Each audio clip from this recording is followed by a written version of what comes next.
Hello, Natalie Jones, dietitian. Today we're going to talk about what to do when you feel that you have been here before. So this is something that I hear all the time. I rarely see somebody on their first diet attempt. I hear stories of people that have lost weight, gained weight, and basically they've been here before, they've done it before. And quite often a lot of the diet stuff that I know about, everyone else knows about. It's not that confusing. I think what does confuse things is when there's a lot of maybe fad diets out and people start questioning what they actually know. But a lot of the time, the diet information I give to somebody is really done in one session, maybe 2 sessions. The rest of it is all about the behaviours and it's all about the support.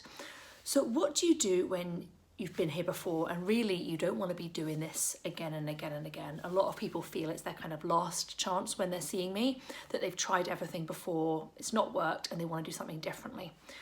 One thing that I hear from people is that they say that their willpower wasn't good enough, and they talk about perhaps a diet that they did that really, really worked and then it didn't work and their weight went back on again and they're not really sure why that is.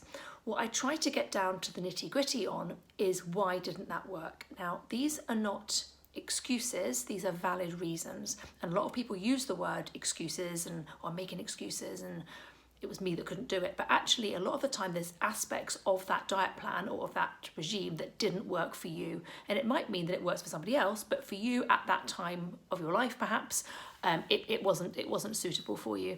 So this gives us really good information in terms of thinking what went wrong and what didn't work and what we keep from those experiences, especially when you're a kind of lifelong dieter and you've done every diet under, but what are the aspects that worked for you and what are the things that tripped you up? What were the reasons, not the excuses, but the reasons why that didn't work?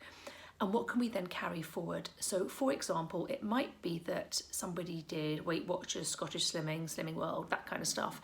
And actually that regular accountability really works. I did a video not long ago on kind of being accountable. And that's something that comes up quite a bit in what's helpful for behavior change.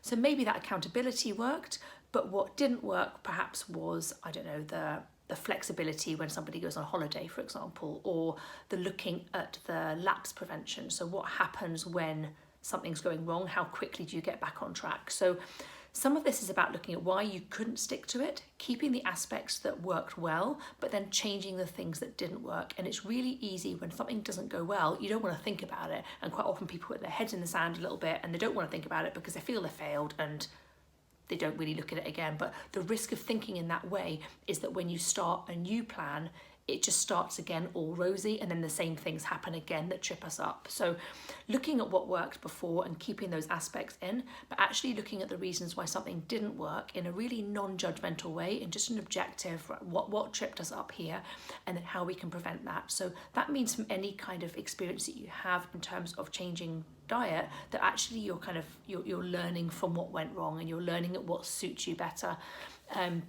And I think that's kind of key to make kind of a really considered approach to weight loss and actually consider when the time's right to start losing and when the time just feels right for you to be making changes. So making it a kind of considered thing as opposed to just losing because that's what you've always done. And then you do get that feeling of just been here before, done it, got the t-shirt, and you feel a bit kind of demotivated to begin with. But if we think about things being kind of reasons rather than excuses, that can be quite helpful and take that kind of judgment away. So hope that's helpful and speak to you soon.